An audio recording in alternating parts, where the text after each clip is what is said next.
Grizzly bears are animals of open landscapes, not exclusively so, but prairies, tundra, meadows, places where they can dig for food in a grass-dominated landscape with cover. They're utilizing all their habitat. So that's a defining feature. And we think that part of why they are reactive to encounters, why they act a little bit different than black bears, is that being an animal of open lands, when they're, encountering a threat, their instinct is to stand their ground and protect themselves or act aggressively. So I think that's why grizzlies have the reputation that they do. So it's a little bit of their evolutionary history, right?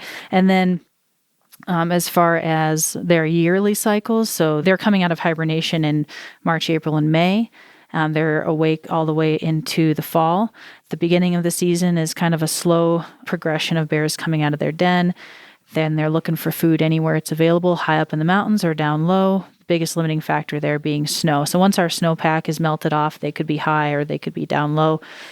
And then breeding season is midsummer. Then later into the fall, they go into hyperphagia. So that's like late August to the time they hibernate, and they're eating as much as they can to get ready for winter.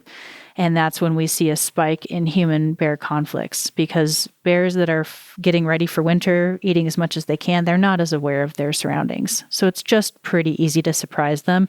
One study showed that they consumed up to 20,000 calories a day at the peak of hyperphagia. So that's not the entire time. But you can imagine a wild animal looking for that amount of food